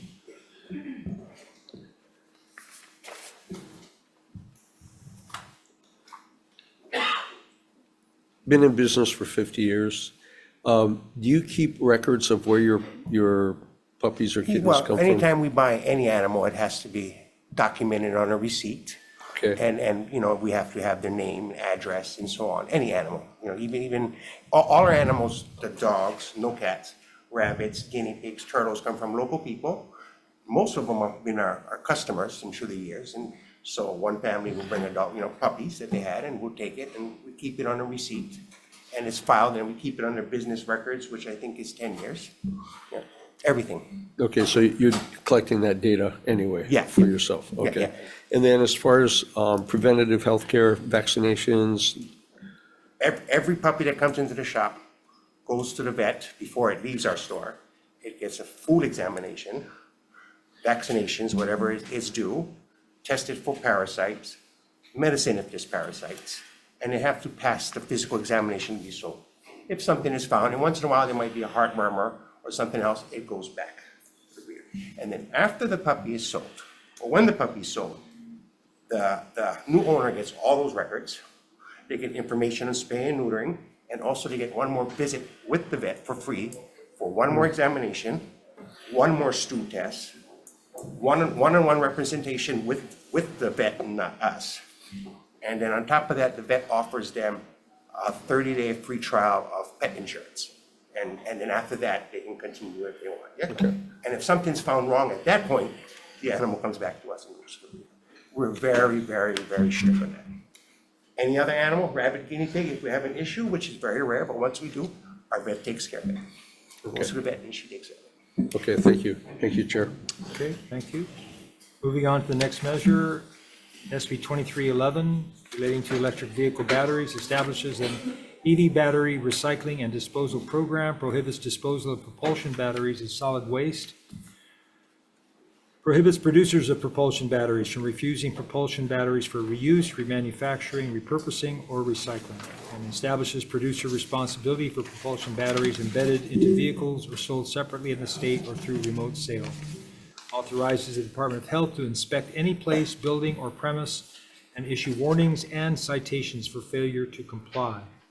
First up is the State Energy Office. Offers comments. Environmental Health Administration, Department of Health. Good morning, chairs, vice chairs, members of the committee. Lene Ichinotsubo with the Department of Health Solid and Hazardous Waste Branch. We stand on our written testimony providing comments available for questions. Thank you. Thank you. Tiffany Yajima from the Alliance for Automotive Innovation on Zoom. Oh, you're in person. Okay. Good Good morning, chairs, vice chair, members of the committee. Tiffany Ajima on behalf of the Alliance for Automotive Innovation. The automakers are respectfully opposed to this measure. We appreciate the intent of this, but a system is already in place for EV battery recycling and management that the manufacturers have taken responsibility for. We have additional comments in our testimony. Just for the sake of time, I'll stand on those comments. And then we would note that there is a House companion measure that is moving, and it is a working group, so we would support that and therefore ask the committee to defer this measure. Thank you for the opportunity to testify. Thank you. Next is Melissa Pavlicek from the Hawaii Automobile Dealers Association. Aloha, thank you. Hawaii Automobile Dealers Association also prefers the study bill that is in the House. We are keenly interested in ensuring that the EV batteries can be recycled, but we also really want to promote and incentivize adoption of EV and want to be a key stakeholder in exploring this issue further. Thank you. Thank you. Anyone else wishing to testify on this measure? Members, any questions? Okay, moving on to SB 2174, requiring the Department of Ag to establish, implement, and administer a meat and poultry inspection program and annually report to the legislature. Okay, first up is Department of Ag. Good morning, chairs, vice chairs, Department of Agriculture, Isaac Med. The department stands on its testimony. In support, thank you. Inga Gibson from the Animal Welfare Institute. I'll just stand on our testimony with comments. Okay, thank you. Anyone else wishing to testify on this measure? Members, any questions? Moving on to SB 3303, relating to the labeling of macadamia nuts, clarifies labeling requirements for mac nuts, requires country of origin to be included on the label of a consumer package of raw or processed mac nuts, allows a private right of action for violations. First up is Department of Ag. No, excuse me. First up is the County of Hawaii. They're in support. Attorney General.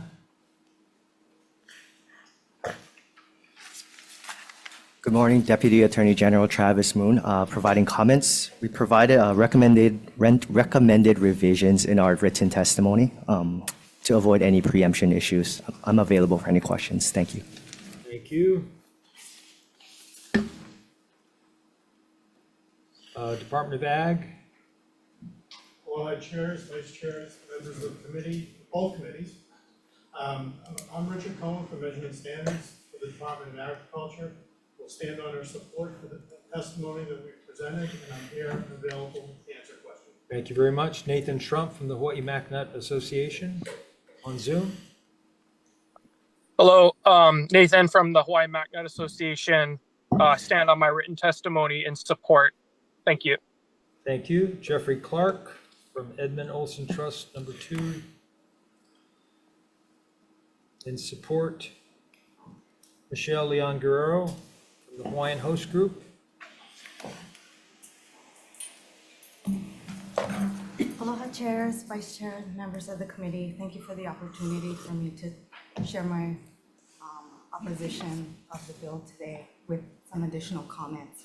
You know, Hawaiian Host Group has been an employer in Hawaii for almost 100 years, and we employ over 400 employees on Oahu and the Big Island, but also support hundreds of other local jobs through our vendors, suppliers, and other partnerships. You know, like many of our employees, I'm very proud to be born and raised in Hawaii and leading an organization that, you know, is very committed to both agricultural and manufacturing jobs here in Hawaii. So a couple of things I wanted to share was that, you know, last year we listened to growers' concerns about needing an outlet to sell their crops. And since then, you know, Hawaiian Host Group has purchased from all growers that wanted to sell their nuts this harvest season, regardless of quality. And so what this means is that we've actually purchased in full and paid in full for all nuts regardless of that. And, you know, that was our effort to support growers, you know, is that there are unusable nuts that we also paid for. Secondly, you know, we kept our word by participating in the Hawaii Macadamia Nut Association Working Group to discuss building a new modern co-op facility.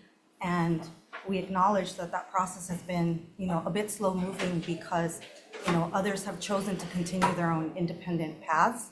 But that hasn't stopped us from investing, over $100,000 in moving forward with trying to develop plans, to build a new modern co-op facility in Kia'au that would benefit, all growers and processors in the industry. And so, we really would like to ask that this measure be held. We need more time. I think we've made some good progress in a year, but the bill doesn't encourage the collaboration we need to move forward in the industry. It Thank you, really Michelle. Your places, time's up.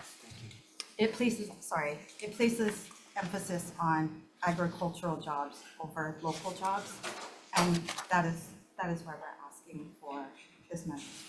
Thank you. Thank you. Andrew Trump with the Island Harvest, Inc.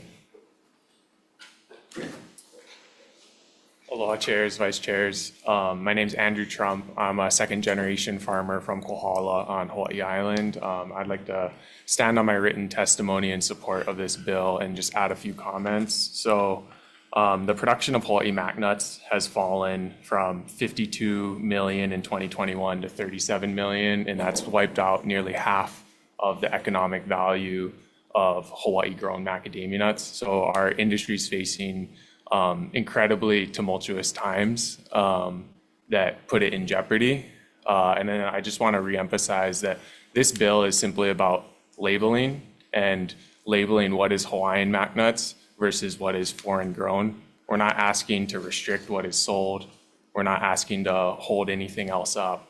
We just want consumers and farmers to be able to know what bags on the shelves contain Hawaiian mac nuts, or if they contain a percentage of something else, that's clearly labeled. I'm here to answer any questions, and I thank you for your time. Thank you. Ed Schultz from Hawaiian Host Group.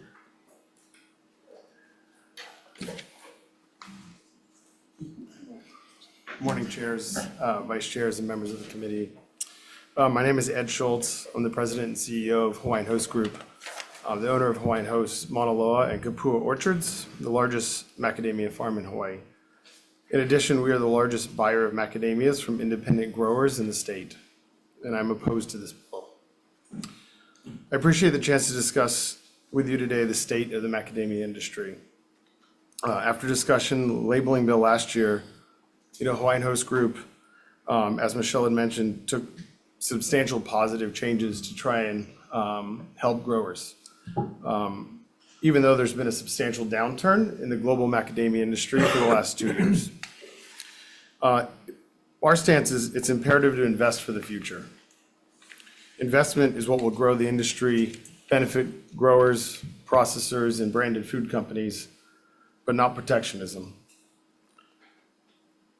We followed through on our commitments, many of which Michelle had stated. We acquired a new processing facility that was owned by an Australian group, and this past year have taken in every single grower that brought us nuts and said, we need a place to sell them. No other processor in Hawaii has done that. As she mentioned, we also did it in ag, and I know we've talked with many of you before. We take it in, we don't know what's inside. And there is discussion about price, but when you open a nut, just like any other agricultural product, you have no idea what you get. And this year we're throwing away about 30% of the product that we take in from growers, but paying for the full amount. This bill, really, we see it as pitting a local legacy company that's been around for nearly 100 years against growers. Instead of building consensus for a future for the industry, this bill draws lines and picks a side. Instead, what we see is growers leveraging this bill. Thank you, Mr. for a higher Schultz. Your time profit. is up. Thank you. Next up is Drew Renato from Hawaiian Host Group. Opposed. Reggie Souza from Hawaiian Macadamia Nut Services. Aloha chairs, vice chair, committee members. My name is Reggie Souza. I'm from Hawaiian Macadamia Nut Services, manager there, and I stand behind my written statement with full support. Thank you. Okay. Anyone else wishing to testify on this measure? Please.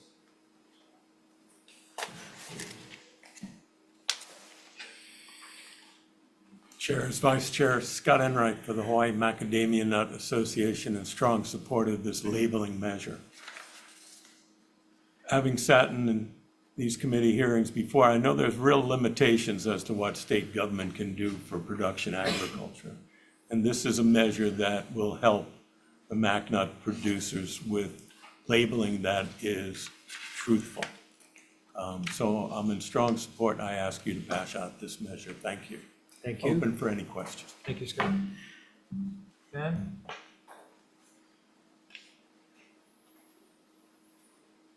Alvarado, Honolulu, Rainbow Group. I oppose the bill. Aloha, chairs, vice chairs, and members of the committee. Aloha, everyone. This year, I'm celebrating my 38th anniversary in Mauna Loa. I am proud to be the second generation in my family that works with the Hawaiian macadamia nut industry. My mom used to work outside at macadamia nut orchard as a hand harvester. I have worked side by side with other employees who have been with our company for many decades. As a matter of fact, one of them is celebrating his 50th anniversary this year.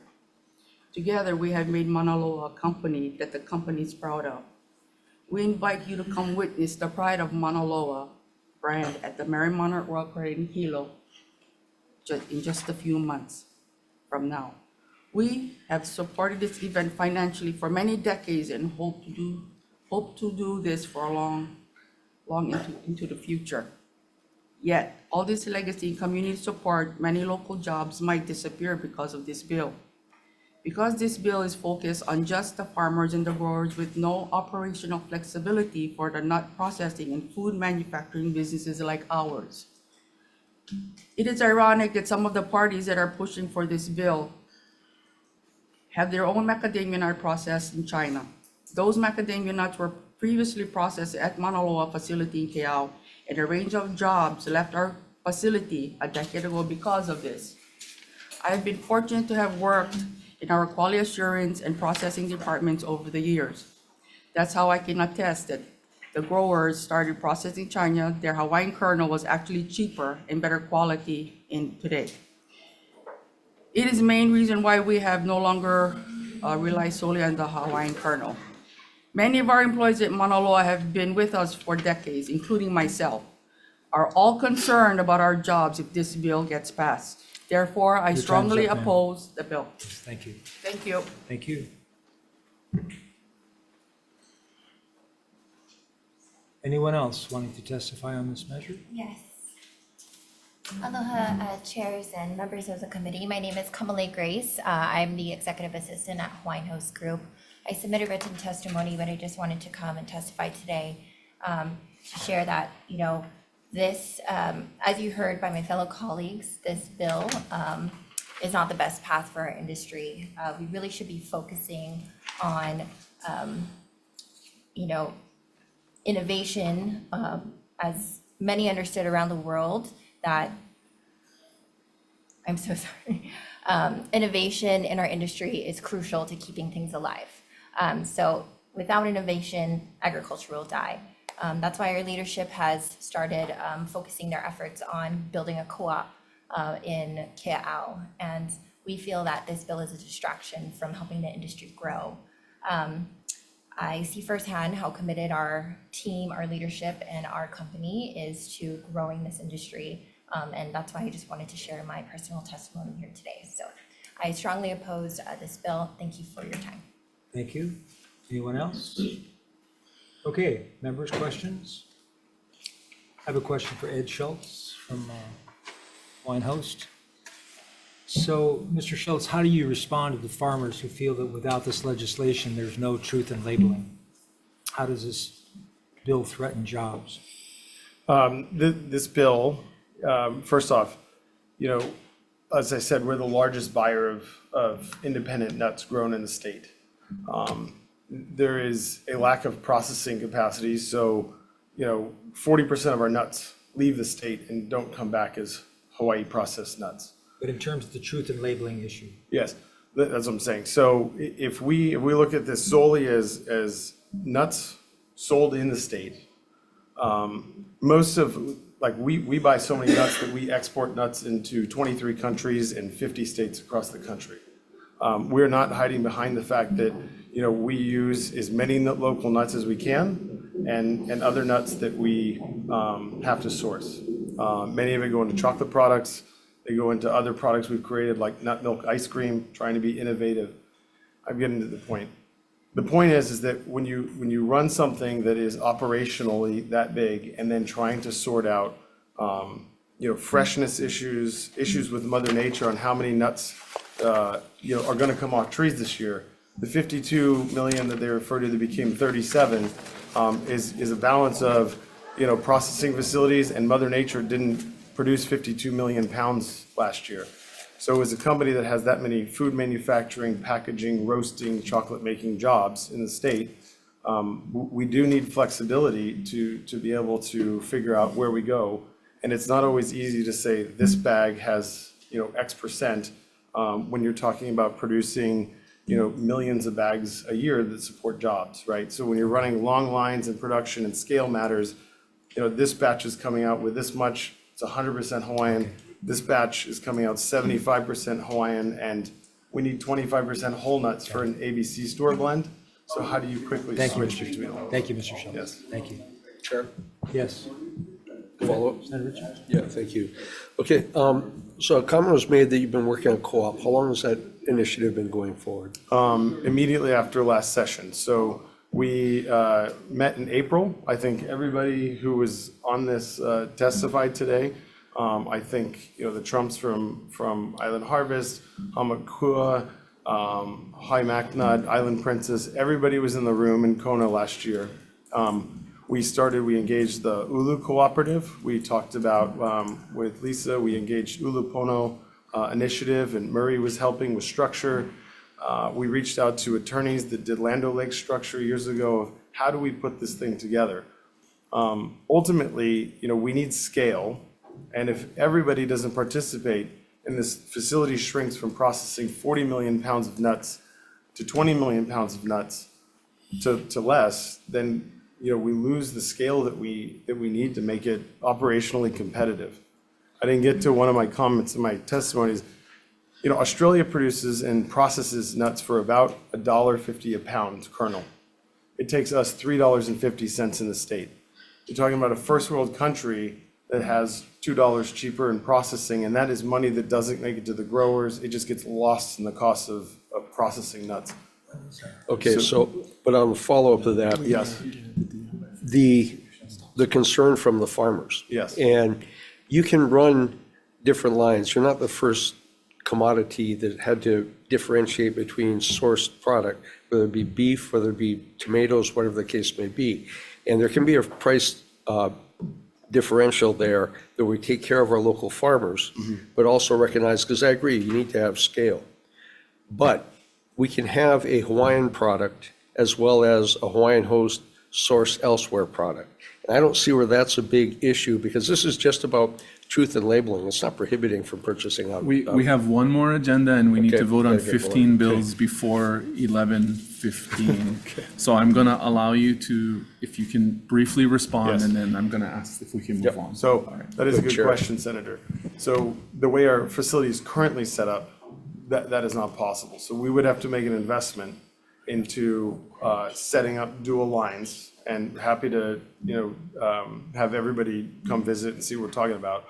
So it's not possible today. We'd have to retrofit the lines. And then the question simply becomes, if we're doing 100% Hawaii in Hawaii, which, we can do, then does all of the rest of the blended stuff that we export to 23 countries in 49 other states, do we set up the lines here in Hawaii, or do we set up the lines elsewhere? We would prefer to keep all of this stuff in Hawaii. I've been around Hawaii Ag for 16 years, and that's what my goal here is. That's what our team's goal is we want jobs in Hawaii. But if we have to make investment, then, we have to look at where does that make sense economically to be competitive in the world? Change my mind. The co-chair has a question. Quick question for the Hawaii Magnet Association. Scott? Scott, the Attorney General testified that there's some issues with the supremacy clause in the U.S. Constitution, and they recommended deleting the words raw or on page 2, line 12 of the bill. So that portion would read, a listing of the countries of origin of the portion of the processed macadamia nuts not grown in Hawaii that are included in the package shall also be shown on the label. Is the association okay with that change from the? They are, Chair. Okay. All right, thank you very much. Thank you. Okay, thank you. While we wait for quorum for this agenda, and also for our Economic Development Committee members to come in, I'm going to hear the last two bills on our 920 agenda, the first of which is SB 2874 relating to taxation. This measure establishes a non-refundable income tax credit for residential landlords who lease a unit to a tenant with a pet. Let's see.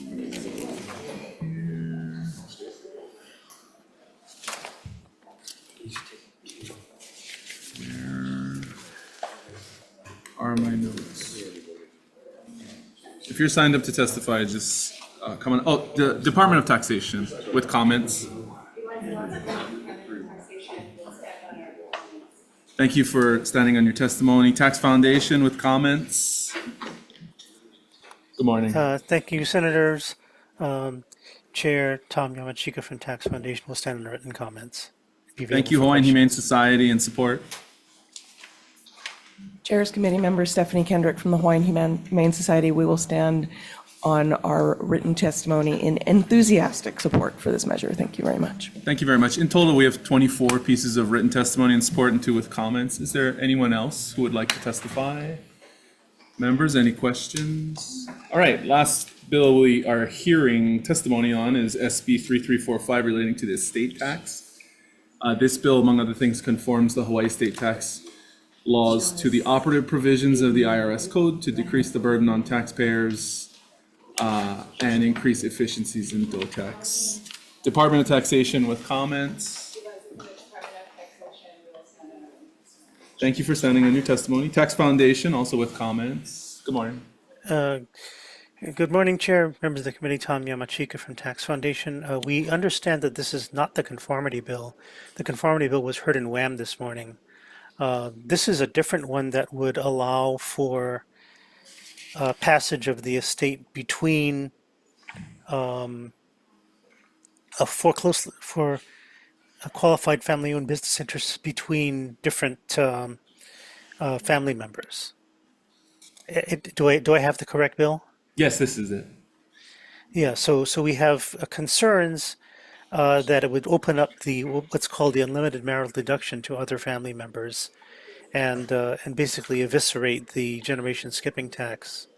And we had an example in our testimony of Mark Zuckerberg leaving his considerable estate to his children. There would be no Hawaii estate tax imposed. Period. Happy to answer any questions. Thank you. Next, we have Servco Pacific, Mr. Fukunaga in support. Good morning. Good morning. Aloha, Chair Keoho Kalole, Vice Chair Fukunaga, and members of the committee. I'm Mark Fukunaga, Executive Chair of Servco Pacific, and I'm also here representing 27 Hawaii family businesses who are in support of this bill. Briefly, I think, as laid out in my testimony, which I'm standing on, the state estate tax is destructive. It can destroy family businesses to raise cash. It diverts cash if family businesses choose instead to buy a lot of life insurance, sends millions to mainland insurance companies. Second, it's unfair. Family businesses have no choice but to help their owners with the estate tax because there's no public market. We're competing against very formidable public competitors every day. Public companies do not have to worry about this tax at all. It's only their shareholders, and their shareholders can then sell a portion of their shares on the public markets. That is not available to family businesses, so we're not on a level playing field against very tough competition. Third, it's ineffective. We believe, and many economists believe, that if you did not impose a state estate tax, that cash would be reinvested, as we've always done, in hiring more people and investing in Hawaii. And over time, the additional income and estate and excise taxes from our employees and all of our suppliers and vendors and their employees, and on, those multiplier effects, means that the state should collect more tax revenues over time through income and excise taxes, rather than imposing a very destructive estate tax on family businesses. Thank you for your time. Thank you very much. Next, we have Altris. Good morning. Good morning, Chair, Vice Chair. Thank you for the opportunity to testify today. I'm Baron Gus. I'm the second generation owner of a 3-generation staffing services firm, Altris. I know many of you recognize me from past appearances over the years. I stand on my testimony, and of course, I endorse what the previous testifier, Mr. Fukunaga, shared. At the legislature, all these bills usually come down to financial consideration by the members of the committees. In this particular bill, what we're really talking about is the ability for small businesses to pass from generation to generation and not cripple that ability. What I want to specifically bring your attention to that I didn't in my testimony is the fact that last year the tax department collected about $55 million in the state taxes. That is making the assumption that everyone who passed and everyone who paid taxes were in the same financial way that we were. When we talk about business owners, these family businesses, of that 55 million, maybe only 20 million of it was tax generated from people with circumstances like ours. What I'm saying is $20 million is a very insignificant amount for you to consider when in contrast you think about the long-term butterfly effect of us not being in business for another 55 years and the social good that we and all other small businesses provide. Again, really appreciate your consideration to read in depth the testimony that myself and the other business owners have put in front of you, and hope that you provide consideration not only for this current generation, but future generations in Hawaii. Thank you very much. Thank you very much. We are very short on time, so if you are going to testify, I would respectfully request that you limit your remarks. We are also going to need to, once we're done hearing testimony, we're going to need to defer decision-making on multiple agendas in order to keep the bills alive. So I would ask that you please be brief with your testimony. That's all the submitted registered testimony. Is there anyone else? Okay, please. Aloha, Chair, Vice Chair, and committee members. I'm Alicia Flores, the CEO at L&L. I stand on my testimony in full support. Mahalo. Thank you very much. Is there anyone else who would like to testify? Okay, members, questions? Okay, seeing none, we're going to move into decision-making, and we're going to start with our 9 a.m. agenda on SB 2082, SB 2964, SB 2012, SB 2170, SB 2505, SB 2993. Because of time constraints, we're going to need to defer decision-making on this entire agenda, and I'm going to recommend that we vote on these measures in this committee room 229 tomorrow, Wednesday, February 14th at 9:45 a.m. Chair? Same recommendation, yep, yes. Okay. We'll also move on to a matter deferred from last week. This is SB 3234 on our 9:30 a.m. decision-making agenda. Noting again, time constraints.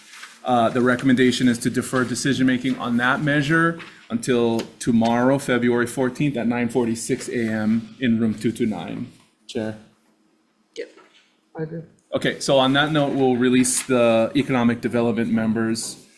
Chair Gabbard, would you like to defer or vote out?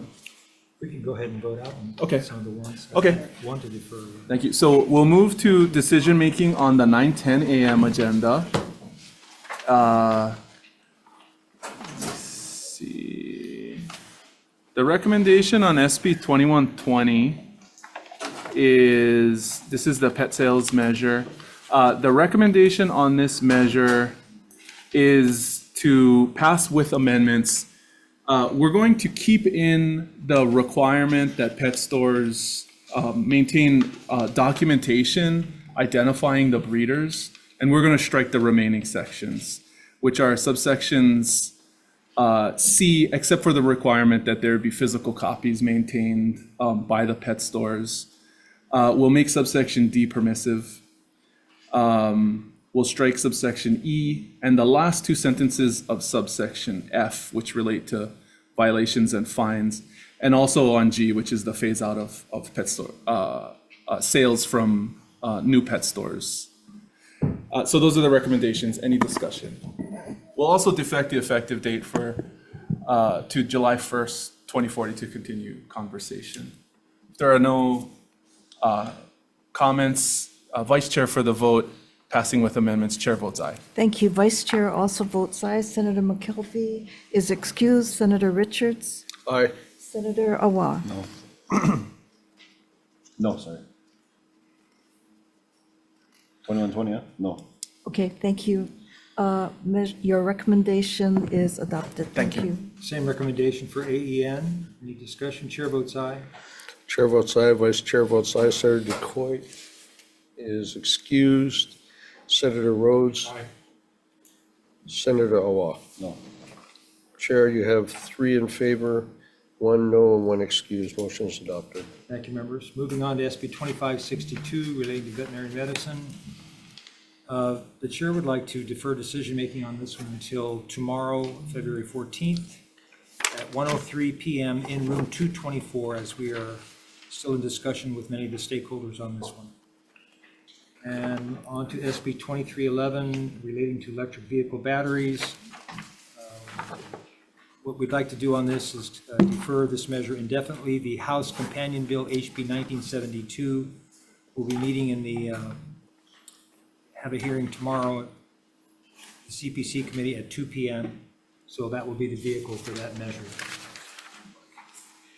And then on SB 2174, relating to meat and poultry inspection, the chair's recommendation will be to pass as is.